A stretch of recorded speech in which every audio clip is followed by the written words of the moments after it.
안녕하세요. 7월 14일 금요일 아침입니다.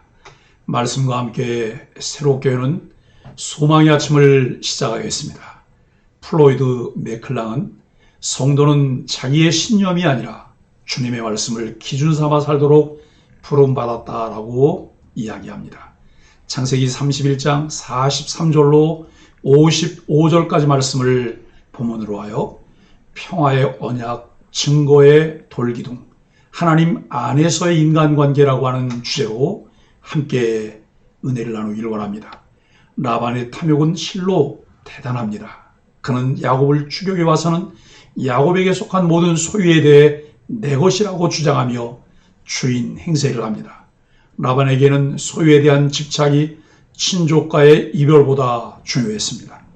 욕심은 죄를 낳고 죄가 장성하면 사망을 낳습니다.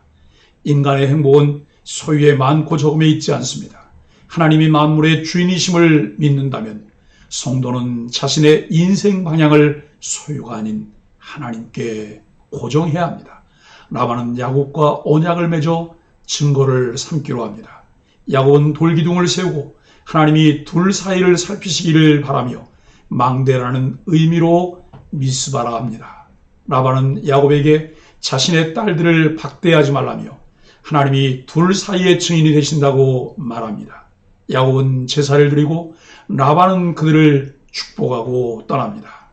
본문은 두 인물의 갈등을 보여줍니다. 라반은 야곱을 추격하는데 누구도 그의 분노를 막을 수 없는 것처럼 보입니다. 하나님의 개입이 없었다면 야곱과 라반의 만남은 피비린내 나는 끔찍한 현장으로 변했을 것입니다.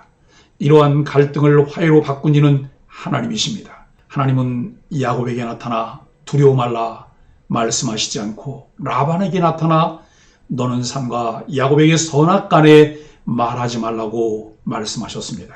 하나님이 야곱에게 일하신 방식은 그에게 직접 나타나신 것만이 아니라 다른 사람에게 현현하신 것이었습니다.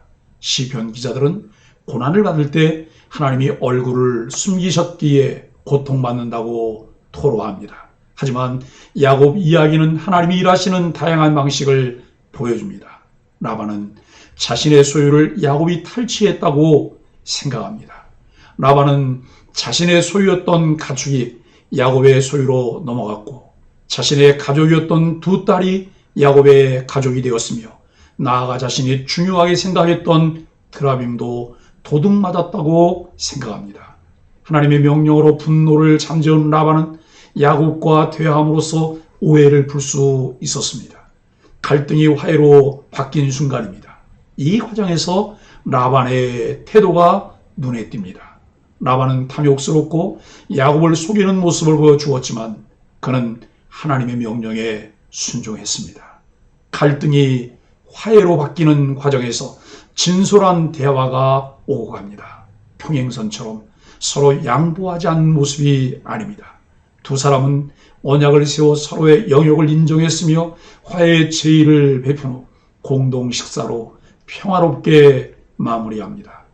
제2공동체는 불신의 공동체가 아니라 평화의 공동체입니다.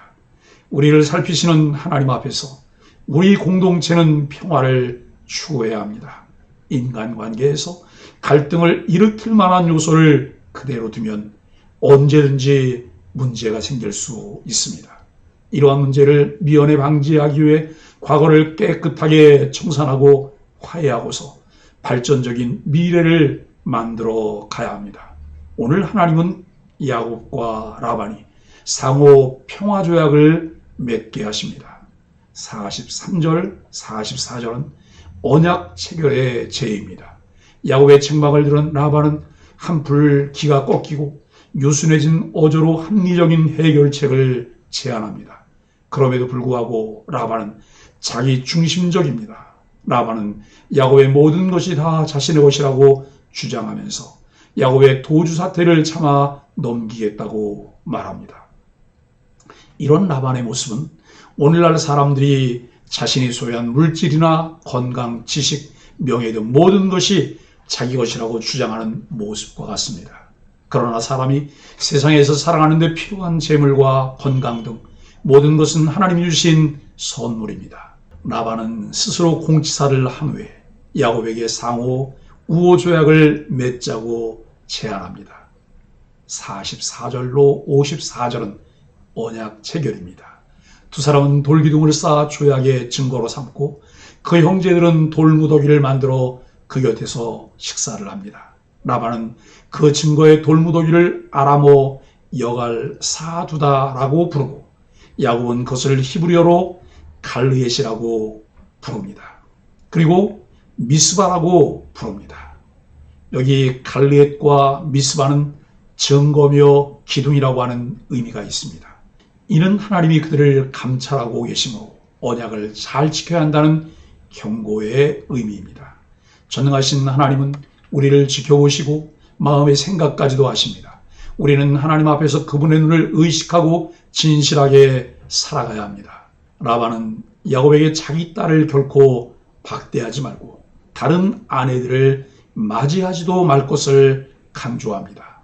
라반은 가정 불화가 일어나지 않도록 명기함으로 다시 돌아오기 힘든 먼 길을 떠나는 두 딸에게 애정을 표합니다. 그는 또 돌기둥과 돌무더기가 자신과 야곱의 땅 경계선이 될 것이라고 말합니다. 이는 훗날 야곱이 가나안 땅에서 더 부강해진 후에 자신을 치러 오지 말 것을 간곡하게 부탁한 것입니다. 이처럼 불의를 행하는 자들은 성도들과 함께 하시는 하나님을 두려워합니다. 라반은 아브라함의 하나님, 나홀의 하나님, 그들의 조상의 하나님을 부르며 우리 사이에 판단하옵소서라고 기도합니다. 야곱은 아버지 이삭이 경외하는 여호와 하나님을 가리켜 맹세합니다. 라반은 심판의 주체자로 여러 신을 구별 없이 언급했지만 야곱은 여호와 하나님의 이름으로만 맹세했습니다. 하나님은 인간관계를 정의롭고 공평하게 심판하시는 분입니다. 그러기에 우리는 인간관계의 문제를 정당하게 판결하시는 하나님께 맡겨야 합니다. 55절은 평화로운 이별입니다.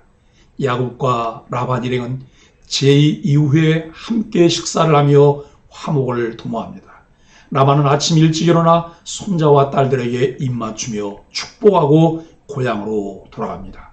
야곱은 하나님의 은혜로 위험에서 벗어나자 가장 먼저 하나님께 감사하는 제사를 드렸습니다. 아울러 자신을 시기하여 추격하던 라반의 형제들에게도 떡을 먹었습니다. 사랑하는 소망의 가족 여러분, 이렇게 원수까지도 사랑하고 은혜를 베푸는 야곱의 아름다운 모습은 오늘 우리에게 삶의 귀감이 됩니다. 라반과 야곱의 불편한 관계는 화친 조약을 맺음으로 모두 해소됩니다. 물론 이 언약 체결의 배후에는 하나님의 강력한 손길이 있었습니다. 결국 모든 화목한 인간관계의 열쇠는 하나님께 있습니다. 모든 문제를 은혜롭게 조율하시는 능력의 하나님을 온전히 신뢰하며 겸손하게 살아가십시오. 우리 인생들의 삶의 욕심과 이기심, 그리고 좁은 마음으로 다른 사람들과 갈등합니다. 그러다 보면 시간이 많이 흘러 관계가 단절될 안타까운 경우도 있습니다. 하지만 하나님은 우리가 손댈 수 없는 인간관계의 문제를 해결해 주실 수 있습니다. 우리는 스스로 하나님께 은혜 받은 자임을 기억하고 하나님 안에서 용서와 화해를 추구해야 합니다. 바울은 에베소서 3장 20절에서 하나님을 이렇게 수식합니다. 우리 가운데서 역사하시는 능력대로 우리가 구하거나 생각하는 모든 것에 더 넘치도록 능히 하시리라고 말합니다. 오늘 본문은 우리의 모든 것을 늘 살피시는 하나님을 보여주고 있습니다. 하나님은 우리가 생각하는 것보다 더 넘치도록 역사하시는 분입니다. 우리가 이 사실을 믿을 때 하나님의 은혜를 더욱 풍성히 누릴 수 있습니다. 모든 문제 가운데 역사하시는 하나님을 의지하며 피스메이커로 하나님의 나라를 만들어가는 소망의 가족들이 되기를 예수 그리스도의 이름으로 간절히 축복합니다. 함께 기도하겠습니다. 하나님, 사람의 탐욕이 얼마나 추하고 질긴 것인지 깨달아 늘 우리의 마음 밑바닥을 살피게 하여 주옵소서. 가정과 교회, 일터에서 신뢰를 주는 언행을 심고 주님이 이루신 화평을 나누게 하여 주옵소서. 오늘도 하나님의 돌보심과 사랑을 세상에 보이는 믿음의 사람으로 살아가게 하여 주옵소서. 예수님의 이름으로 간절히 기도합니다. 아멘.